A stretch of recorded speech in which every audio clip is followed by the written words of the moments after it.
हे दोस्तों, welcome to wifi classes.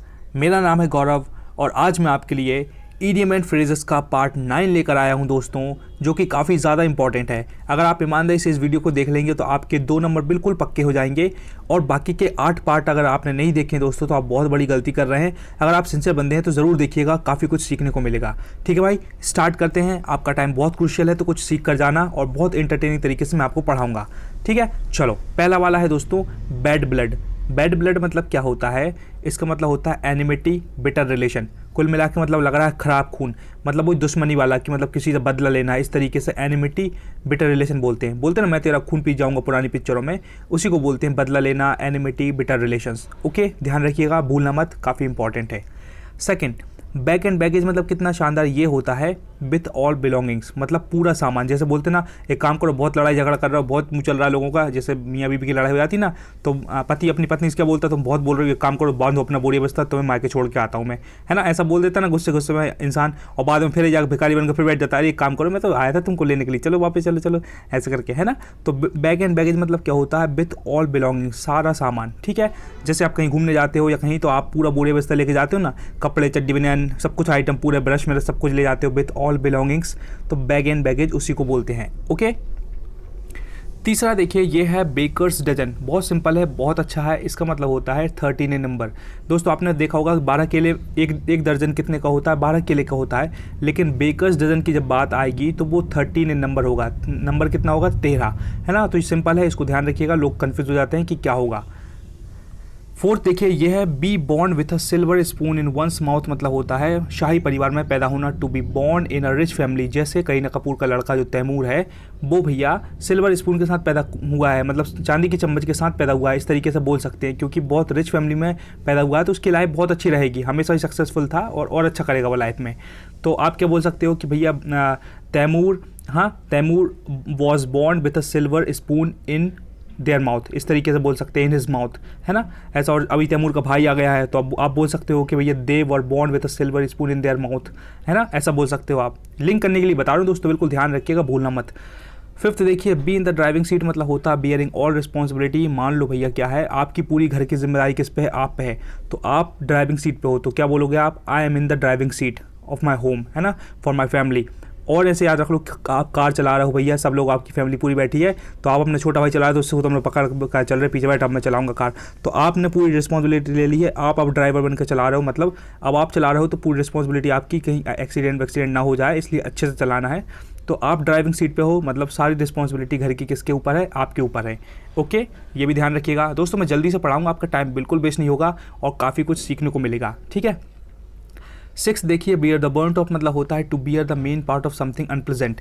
जैसे एक लड़का है, जैसे मेरा नाम गौरव और मैं जा रहा हूँ, मैं कह रहा हूँ भैया मैं घर वालों से मुझको मुंबई जा रहे थे हीरो बनने के लिए, ठीक है, और जो भी दिक्कतें होगी, अगर मैं हीरो बनूँ चाहे ना बनूँ, वहाँ स्ट्रगल करूँ, कुछ भी करूँ, I will bear the burn of मतलब सब कुछ मैं फेस करूँगा, जो भी अनप्लेजेंट मेरे साथ होगा उस चीज़ को फेस कौन करेगा? गौरव तिलथिया करेगा। तो इसका मतलब ये होता है बियर द बर्न ऑफ, है ना, याद रखना इसको, लोग भूल जाते हैं क्या होता है, लेकिन सिंपल है। ऑलराइट। 7th देखिए, ये बहुत शानदार है, बीट अबाउट द बुश मतलब होता है दोस्तों मेन मुद्दे की बात छोड़कर इधर उधर की दुनिया भर की बातें करना, इसको बोलते हैं बीट अबाउट द बुश। ठीक है, इसको कैसे याद रखेंगे? मान लो भैया औरतें हैं, 2 औरतें बीच में बात कर रही, तो एक औरत कहाँ गई थी? वो कपड़े लेने गई थी, साड़ी वगैरह लेने गई थी, तो दूसरी औरत को बता रही है, गाँव वाली स्टाइल में बताता हूँ, मज़ा आ जाएगा। वो बोल रही, जी हम तो वहाँ गए थे दुकान, तो वो कह रही फिर कब हो जी हैं? फिर हम वहाँ गए तो भैया हम रोड पर जा रहे थे, तो वो भैया एक चोर आओ, चोर नंबर पर्स लेके भग गो जी, और फिर जी फिर क्या हुआ? तो वो जी बहुत करती थी, तो वो भैया भग गए, जैसे तैसे हमने चोर पकड़ के लेके आए, फिर चोर से पर्स लिया, फिर हम दुकान में गए, फिर हमने साड़ी ढूंढी, तो भैया वो तो साड़ी दिखाई नहीं रहा था भैया, फिर हमने साड़ी ये वाली पसंद करी नीले रंग की, और हमने लेके, अरे सीधा बोलो मेरे भाई कि हम साड़ी लेने गए थे और साड़ी लेके आ गए, जितनी गाथा सुनाने की क्या जरूरत है किसी को? तो औरतों के बीच में ऐसी बातें होती है, तो वो क्या करती हैं? बीट अबाउट द बुश करती हैं, मतलब मेन मुद्दे को छोड़कर दुनिया भर की बात करेंगे, चोर की, चक्के की, इसकी उसकी, ये हो गया वो हो गया, लेकिन मेन मुद्दे पे बात कम करती हैं। तो मेन मुद्दे की बात यह है कि साड़ी लेने गए थे, साड़ी लेके आ गए, तो इसको बोलेंगे बीट अबाउट द बुश, मतलब इधर उधर की बातें करना, है ना। जैसे आप किसी से क्या बोलोगे कि don't beat about the bush, come to the point. कोई आपका बंदा है, कोई दोस्त है, कोई लड़की है जो इधर उधर की बातें कर रही है, तो आप उससे बोलोगे don't beat about the bush, just come to the point, point पे आओ, फालतू बातें मत करो। ओके। 8 देखिए, 8 है बीट ब्लैक एंड ब्लू, इसका मतलब होता है बहुत बुरे तरीके से मारना, बीटिंग मर्सीलेसली, मतलब ये हुआ बीट ब्लैक एंड ब्लू बोलते ना, अरे भैया मम्मी ने मार मार के हरा लीला कर दिया, लठिया से मार मार के, है ना, गांव में लठिया से पिटते हैं छोटे बच्चे लोग, भयंकर मस्ती करते हैं तो पिटते हैं फिर वो, तो बीट ब्लैक एंड ब्लू का मतलब ये होता है कि बीटिंग मर्सीलेसली। ओके, गाँव में भयंकर कुटाई होती बच्चों की, जरा हरकत करी और धमाधम धमाधम। ये देखिए 9th बीट हॉलो मतलब होता है to defeat thoroughly and convincingly. ये कैसे याद करवाऊँ दोस्तों, बीट हॉलो को मतलब ऐसे याद रखना पड़ेगा आपको, आपने बीट कर दिया पूरे तरीके से। सुल्तान मूवी आई थी दोस्तों 2016 में सलमान की, तो सुल्तान मूवी में क्या हुआ था, सलमान ने बाद में जब प्रैक्टिस करके आया था, वो पहले हार गया था लेकिन बाद में उसी अखाड़े में प्रैक्टिस करके आया अनुष्का शर्मा की एकेडमी में, और वहाँ उनने जो जितने फाइटर थे ना पहलवान, सबको सलमान ने हराया एक एक करके, उसको बोलेंगे बीट हॉलो, मतलब तरीके से बिल्कुल पूरे तरीके से कंप्लीट हराया उनको, है ना, तो बीट हॉलो याद रखिएगा। देखो भाई आगे क्या है, आपका टाइम फालतू वेस्ट नहीं होगा, वर्ल्ड क्लास कंटेंट मिलेगा, दिल खुश हो जाएगा, और बाकी के 7 पार्ट देखना और एनर्जी के साथ अच्छे से पढ़ाया मैंने, ठीक है। चलो 10th क्या है, बैक एंड कॉल मतलब होता है सेवा में हाजिर रहना। क्या होता है, सेवा में हाजिर रहना, है ना, ready to obey order instantly, मतलब यह है कि राजा साहब है, राजा साहब की ये पूरे चंटर पंटर है जो उसके सिपाही है, राजा ने बोले काम करो मेरे लिए शरबत का गिलास लेके आओ, शरबत आ गया, राजा ने बोले मेरे लिए सोने के लिए बेड लगा तो बेड लग गया, राजा ने बोला हमारे लिए लड़कियों बुलवा नाचेंगे हमारे घर सामने, वो तो वो लड़कियाँ आ जाएंगी नाचने के लिए, राजा ने बोले एक काम करो युद्ध कर दो, तो युद्ध हो गया। तो मतलब ये लोग राजा के बैक एंड कॉल पे हैं, बिल्कुल they are ready to obey order, है ना, ऑफ राजा, तो ऐसे याद रख सकते हैं बैक एंड कॉल। ओके, कोई ना कोई होता है जो किसी चापलूसी करता हो ना भयंकर, इसने बोला अरे ऐसा करे, चलो हाँ भाई ऐसे ही करते हैं, तो उसी को बोलेंगे कि भैया, तो you always look in the beck and call, ऐसा बोल सकते हैं, है ना, ऐसा बोल सकते हैं, you are always at the beck and call, ऐसा इंग्लिश में यूज़ कर सकते हैं। 11th वाला देखिए, बेड ऑफ रोसेस, बहुत शानदार है दोस्तों, प्लेजेंट सिचुएशन ऑफ कंफर्ट, सीधी सीधी है, दूल्हा दुल्हन की शादी हुई है तो दूल्हा दुल्हन का कैसा रहता है, बिल्कुल बेड रोज मोज गुलाब के फूल बिछे हैं, मतलब मस्त कंफर्ट वाला बेड है, तो बेड ऑफ रोसेस मतलब होता है pleasant situation of comfort, link कर लेना, ध्यान रहेगा भाई। 12th बेड ऑफ थॉर्न्स, ये भैया रोज़ गुलाब के फूल का, ये कांटेदार पेड़ भैया, जब आपके कोई बेड रहेगा जिसमें कांटे बिछे रहेंगे तो कैसा लगेगा, मखमल की तरह गद्देदार, तकिएदार, शानदार, नहीं ऐसी की तैसी हो जाएगी। सिचुएशन ऑफ एक्सट्रीम डिफिकल्टी को बोलेंगे बेड ऑफ थॉर्न्स। ओके, तीसरा है 13th बैल द कैट, मतलब होता है taking the first step at personal risk, कोई भी काम करना अपनी रिस्क पे, इसी को बोलते हैं बैल द कैट। मैंने ऐसे याद रखा था कि एक बिल्ली कैट बोले तो सो रही थी, मैंने क्या किया, घंटी उठाई, घंटी फेंक के मार दी या फिर घंटी बजा दी, तो क्या हुआ, बिल्ली जाग गई, तो मैंने एक फर्स्ट स्टेप लिया अपनी रिस्क पे कि भैया मैं बिल्ली को जगाऊंगा, तो इस तरीके से मैंने लिंक किया था, आपको हेल्प मिल जाएगी, इसलिए ध्यान रखना, भूलना मत दोस्तों, एक एक चीज़ से एक एक ईडियम से आपका लेवल बढ़ेगा, एक दिन आप चैंपियन बन जाएंगे, और कहीं का भी ईडियम आ जाएगा ना तो आप धूम मचा देंगे, ये गौरव तिलकिया का वादा है, क्योंकि मैंने भी अपने लेवल पे ऐसे इंप्रूव किया है, आप भी ऐसे इंप्रूव करो, थोड़ा थोड़ा करके 20-20 25-25 करके बहुत अच्छा करोगे आप, है ना। ये देखिए between the devil and deep blue sea, मतलब क्या होता है, deep sea between two difficult situation, ये रास्ता है अपना, ये कुआं है और ये खाई है, मतलब ऐसी कंडीशन आ जाती है जहाँ आप कहीं भी एक्शन ले लो आप नुकसान में रहोगे, तो आप क्या बोलोगे, I was between the devil and deep sea, है ना, किसी से ईडियम यूज़ करना मज़ा आ जाएगा। अगर आप जैसे कोई पढ़ाई कर रहे हो, दिक्कत में चल रहा हो कोई 2 कंडीशन में, तो आप कहीं कहानी सुनाओगे तो आप इंग्लिश में क्या बोलोगे, my friend I was between the devil and deep sea, तो वो समझ जाएगा भाई कि इसने खतरनाक वाला ईडियम यूज़ कर दिया। नहीं पता समझ जाओ भैया वो क्या दी भैया तुमने, हमको समझ में नहीं आई, मतलब भोजपुरी गाने चल रहे हैं भैया बढ़िया, है ना, भोजपुरी गाने देख रहा है सपना चौधरी के, मतलब अगर उसको नहीं पता तो सीधी बात है, पढ़ाई नहीं कर रहा तो फिर भोजपुरी गाने चल रहे हैं ना। 15 देखो बिग गन, बहुत शानदार है, बिग गन मतलब होता है एक ऐसा इन्फ्लुएंशियल पर्सन, इसका मतलब एन इन्फ्लुएंशियल पर्सन, जैसे Virat Kohli is a big gun, Virat Kohli इतना बड़ा इन्फ्लुएंशियल पर्सन है, अगर वो जैसे जिस शहर में जाएगा ना वहाँ बहुत ज़्यादा भीड़ मच जाएगी, बहुत ज़्यादा लोग इकट्ठे हो जाएंगे, because he is a big gun, बहुत इन्फ्लुएंशियल पर्सन है वो, है ना। और आपको भी अगर इन्फ्लुएंशियल पर्सन बनना है, बिग गन बनना है, तो आपको कीमत चुकानी पड़ेगी कंसिस्टेंट हार्डवर्क करके। Are you willing to pay the price my friend, है ना, what do you want to become and what price are you willing to pay to get there. मैंने जो बोला ध्यान से सुनिएगा, अगर चैंपियन बनना चाहते हो तो कीमत चुकाने के लिए तैयार रहो, है ना, बिल्कुल हंस के मेहनत करो, कोई दिक्कत नहीं है। 16th है बर्ड ऑफ पैसेज, मतलब होता है वन हु कम्स ओकेशनली, कोई ना कोई आपके रिश्तेदार में, कोई ना आपके अब दोस्त होगा जो आपके घर कभी कभार आता होगा, बिल्कुल 5 मिनट के लिए आता होगा, बिल्कुल हवा में, और बस पानी वानी पी के बेचारा नाश्ता करके चला जाता होगा, उसी को बोलेंगे बर्ड ऑफ पैसेज, है ना। तो बर्ड ऑफ पैसेज मतलब वो कभी काल, बिल्कुल वन हु कम्स ओकेशनली, बिल्कुल ध्यान रखिएगा। कुछ लोग ऐसे होते हैं ना, हर 3 दिन में आपके गेट के सामने खटखट करके खड़े हो जाएंगे, गौरव भैया हम आ गए, तो वो वाले इंसान नहीं है ये बर्ड ऑफ पैसेज है जो कम आता है, जिसकी बहुत इज्जत होती है, ठीक है भाई, इसको ध्यान रखना। 17th होता है बर्ड्स आई व्यू, इसका मतलब होता है ओवरव्यू। आपके दोस्त ने आपको एक नोटबुक दी, उससे बोला एक काम करो भैया ये इंपॉर्टेंट क्वेश्चन आंसर है, इसको पढ़ लो फटाफट और इसमें से एग्जाम में से आ जाएगा, है ना। तो आप वो क्या कर रहे हो, सरसरी निगाह से फटाफट देख लेते हो ना, हाँ हाँ ये टॉपिक ये टॉपिक ये टॉपिक ये टॉपिक ये। तो बर्ड्स आई व्यू उसी को बोलते हैं ओवरव्यू होना, बिल्कुल सरसरी निगाह से देखना। ओके, ये भी ध्यान रखिएगा। 18th है बर्ड्स ऑफ फेदर, मतलब क्या होता है, people with the same idea characteristics and interest. आप भी भैया एसएससी की तैयारी कर रहे हो, आपका एक और दोस्त वो भी एसएससी की तैयारी कर रहा है, तो आप हो गए बर्ड्स ऑफ सेम फेदर, मतलब same thought, same characteristics, same interest, है ना। तो बर्ड्स ऑफ फेदर बिल्कुल ध्यान रखिएगा, इंपॉर्टेंट है ये। तो जैसे आप कोचिंग के बाहर जो बच्चे निकलते हैं ना, तो आप उनको देख के बोल सकते हो इंग्लिश में अपने दोस्त से कि भैया they are the birds of feather, they are birds of feather.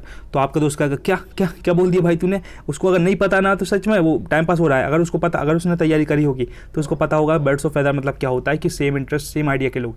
तो आप कैसे यूज़ करोगे बर्ड्स ऑफ सेम फेदर को, ऐसे बोलोगे कि they are birds of feather. ये इंपॉर्टेंट दोस्तों मैं इसलिए बोल रहा हूँ क्योंकि मैंने, तुम देखना कभी टाइम मिलेगा विराट कोहली का इंटरव्यू देखना, रणवीर सिंह का देखना, फरहान अख्तर का देखा, प्रियंका चोपड़ा और जितने भी अच्छे अच्छे लोग हैं ये अपने सानिया मिर्जा, सानिया नेहवाल, इनके ईडियम्स फ्रेजेस देखना, मस्त तरीके से यूज़ करते हैं। विराट ऐसे ऐसे वर्ड बोलता है कि तुम्हारे तो उड़ जाएंगे, मेरे भी उड़ चुके हैं, कि खतरनाक खतरनाक। तो मतलब जब वो बोलते हैं, जब वो चैंपियन है तो फिर अपन क्यों नहीं, अपन भी तो अर्थ के अंदर ही रहना है ना, अपन भी बोलेंगे और अपन भी चैंपियन बनेंगे। इसलिए इनको यूज़ किया करो, बड़ा अच्छा लगता है ना। जैसे मैं बताऊं, मान लो विराट कोहली के सामने अगर आप एक वर्ड बोलोगे ईडियम, है ना, कि Virat sir doesn't matter what I will fight to the bitter end. मैंने एक बार बता चुका हूँ, एक बार फिर बताऊंगा, आई विल फाइट, है ना, I will fight to the bitter end, to the bitter end, BITTER bitter end. इसका मतलब होता है आखिरी दम तक लड़ना, आखिरी सांस तक लड़ना। जब तक आप तैयारी कर रहे हो आपका सिलेक्शन होगा, आखिरी दम तक आपको लड़ना है दोस्तों। बस ऐसे यूज़ करना, आप खुद यूज़ करके देखना अपने दोस्त के साथ, कितना अच्छा लगेगा कि मतलब यार विराट कोहली भी सुनेगा, कहेगा क्या बंदा या क्या बंदी है जो ऐसे ईडियम्स यूज़ करते हैं, क्योंकि वो भी बहुत शानदार शानदार ईडियम यूज़ करता है। चलो दोस्तों आगे बढ़ते हैं। देखो 19th बाइट द डस्ट, मतलब होता है टू बी डिफीटेड, हार जाना, है ना। आपने मतलब क्या हो गया भैया, धूल चाट ली, क्योंकि किसी ने आपको हरा दिया और आपको धूल चाटना पड़ा, तो आप हार गए हो, टू बी डिफीटेड। ओके, इस चीज़ को ध्यान रखिएगा, कहीं किसी की लड़ाई होती ना तो एक पहलवान जीत जाता है, एक भाई हार जाता है, तो दूसरा जो हारता है वो बाइट द डस्ट कर लेता है, क्योंकि वो धूल चाट लेता है। ठीक है, तो टू बी डिफीटेड ऐसे याद रखिएगा। और क्या है 20 वाला देखिए, ब्लैक शिप। ब्लैक शिप होता है a person who is regarded as a disgrace for his family और टीम। मतलब ये होता है कि कुछ किसी फैमिली में मान लो 5 लोग, एग्जाम्पल ध्यान रखिएगा, 5 लोग और 4 लोग अच्छे सक्सेसफुल है, लेकिन एक बंदा बेचारा कुछ नहीं करता, बेचारा क्या मतलब कुछ नहीं करता, फर्जी से चुरकुट निकल गया, तो वो उस फैमिली के लिए ब्लैक शिप हो जाएगा। जैसे सूर्यवंशम मूवी देखी दोस्तों, सूर्यवंशम में जो क्या, बच्चन साहब का लड़का जो था हीरा ठाकुर, बच्चन साहब इतने रिस्पेक्टेड नॉलेजेबल, लेकिन भैया हीरा ठाकुर गाँव के किसान, बिल्कुल नकली फर्जी लट्टे चाप आदमी, तो उसका मुंडा टनकता था किसके, हीरा ठाकुर के बाप का, कि यार ये क्या लड़का फर्जी, कुछ करता ही नहीं है ये। तो वो उस कंडीशन में उस फैमिली के लिए ब्लैक शिप हो गया, कौन, हीरा ठाकुर। ठीक है, या फिर ऐसा क्रिकेट की टीम है, 11 प्लेयर हैं, 10 प्लेयर बहुत अच्छा खेलते हैं, 11वें नंबर का नकली वाला है, इसकी वजह से दो टीम हार जाएगी, ये फील्डिंग भी नहीं अच्छी करता, बैटिंग भी नहीं करता, बॉलिंग भी नहीं करता, तो ये ब्लैक शिप हो जाएगा उस टीम के लिए, है ना। ऐसे लिंक करिएगा, याद रहेगा आपको।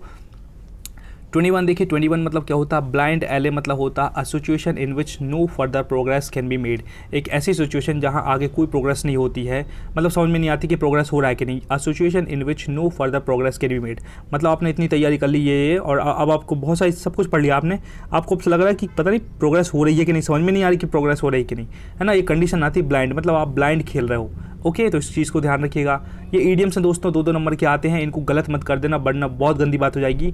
बहुत ही सरल होते हैं, क्योंकि ईडियम से मान लो 2 ईडियम आ गए तो 4 नंबर, स्पेलिंग से 2 क्वेश्चन आ गए तो फिर 4 नंबर, 2-2 करके। ठीक है, और 1 वर्ड से 2 नंबर आ गए तो फिर 4 नंबर, ऐसे करके मतलब 12 नंबर तो यही होगा आपके। और 1 वर्ड सब्स्टिट्यूशन आ गया 2 तो फिर और 4 नंबर, तो मतलब 16-17 नंबर तो ऐसे ही आप निकाल लोगे फटाक से। और बाकी फिर पैसेज, ग्रामर और ये सब चीज़ें fill in the blanks use करके वहाँ से निकाल लेना, जीत गए आप। बस इतना ही तो करना है, हो गया। 22 देखिए, ब्लाइंड डेट, मतलब आपको पता ही है एक लड़का और लड़की जो कभी मिले नहीं हो भैया, और वो एकदम से ब्लाइंड डेट पे जाएंगे, प्यार मोहब्बत की बातें करेंगे, अगर कपल बन गए तो ठीक है, वरना एक दूसरे की बेइज्जती कर करके वो जाएंगे घर पे, है ना, प्रेम से सो जाएंगे। तो ब्लाइंड डेट समझ गए, मतलब एक ऐसा बंदा जो कभी, या लड़की जो कभी मिले नहीं हो लेकिन एकदम से मीटिंग हो रही है। ठीक है, आप भी अभी एक टाइम जब आपका सिलेक्शन हो जाएगा ना, फिर आप भी ब्लाइंड डेट पे निकलोगे, है ना, यहाँ वहाँ से एप्लीकेशन से ओके बोल के, हाँ भाई मिलो यहाँ क्या पे फिर अपन कॉफ़ी पियेंगे और शरबत पियेंगे और गन्ने का जूस, और फिर धूम मचाएंगे, है ना। चलो 23 क्या होता है, ब्लो वंस ओन ट्रम्पेट। दोस्तों ये ब्लू नहीं है, ये है blow, BLOW, blow one's own trumpet, मतलब होता है अपने मुंह में या मिट्टू बनना, अपनी खूब तारीफ करना कि और हमने ये जीता है, मेरे को ये अवार्ड मिला है, मैं इससे मिलता हूँ, नरेंद्र मोदी से पहचान है, मेरे को ये पहचानते हैं, मुझे ये पहचानते। दुनिया भर की जो फालतू तारीफ करता है ना, उसी को बोलते हैं to blow one's own trumpet. तो आप ऐसे यूज़ कर सकते हो उसको। अगर कोई बंदा आपके सामने तारीफ़ कर रहा है तो आप अपने दोस्त को बता सकते हैं कि भैया he is blowing his own trumpet, है ना। तो वो समझ जाएगा कि क्या वर्ड यूज़ किया, he is blowing his own trumpet. और ऐसे यूज़ करना इसको बहुत अच्छी चीज़ है ना। 24 देखिए दोस्तों, लास्ट के 2 हैं, ख़त्म करते हैं। ब्लू ब्लड मतलब होता है रॉयल एंड एरिस्टोक्रेटिक डिसेंट। मतलब रॉयल मतलब जो जैसे अमिताभ बच्चन है, तो अमिताभ का बच्चन का जो अपना अभिषेक बच्चन लड़का है वो रॉयल फैमिली में पैदा हुआ है, ब्लू ब्लड है। Abhishek Bachchan is a blue blood. Abhishek Bachchan कितना हैंडसम बंदा, बहुत शानदार इंसान है, दुनिया की सबसे खूबसूरत उसकी बीवी, और he is a nice guy, he is very generous, amicable, और बहुत प्यारा इंसान है ये, है ना अभिषेक बच्चन। पता नहीं लोग उसका टैलेंट को क्यों नहीं मतलब समझते, लेकिन ही इज़ नाइस गाय, मुझे पता है, ठीक है। तो ब्लू ब्लड याद रखिएगा इस चीज़ को। और 25 क्या है, ब्लू बुक मतलब होता है सरकारी रिपोर्ट होती, गवर्नमेंट की जो रिपोर्ट होती ना दोस्तों, उसको ब्लू बुक बोलते हैं। क्या बोलते हैं? Blue book. ध्यान रखिएगा, याद नहीं रहता एकदम से, इसलिए बस दोस्तों मैंने इतना ही पढ़ाना था, बहुत मैंने अच्छे से पढ़ा दिया है। आई होप आपको बहुत पसंद आया होगा, इसलिए thanks for watching this video. Please comment करके बता दीजिए वीडियो कैसा लगा, मेरे समझाने का तरीका अच्छा था, आपको समझ में आया कि नहीं, आप और क्या चाहते हो कमेंट बॉक्स में अपने दिल की बात रखेंगे तभी हमें पता चलता है, वरना नहीं चलता भाई, है ना। जादू तो होगा नहीं कि हम क्या बनाए क्या नहीं बनाए, आप जो वीडियो बोलेंगे वो बनाने की हम कोशिश करेंगे पक्का। तो कमेंट करके ज़रूरी है, शेयर एक बंदे को कर दें जिसकी आप केयर करते हैं, जिसकी लाइफ में आप हेल्प करना चाहते हैं, तो उसको शेयर कर दें। अगर चाहिए PDF की यार अच्छा लगा है, पढ़ने में मज़ा आया है, तो PDF अगर चाहिए तो ज्वाइन करना पड़ेगा टेलीग्राम, लिंक डिस्क्रिप्शन में मिल जाएगी। और आपकी हेल्प करने के लिए डिस्क्रिप्शन में कुछ वीडियोस डाल दूंगा with the help of awesome tricks. I challenge you with due love and respect. आप एकदम हो जाएंगे खुश और चेहरे पर आ जाएगी स्माइल, काफ़ी कुछ सीखने को मिलेगा जीके में, है ना। सब्सक्राइब इसलिए कर लो अगर शानदार ऐसे वीडियो चाहिए है और आपको लाइफ में ग्रोथ करना है धीरे धीरे करके, है ना, तो आप भैया अभी सब्सक्राइब कर लो।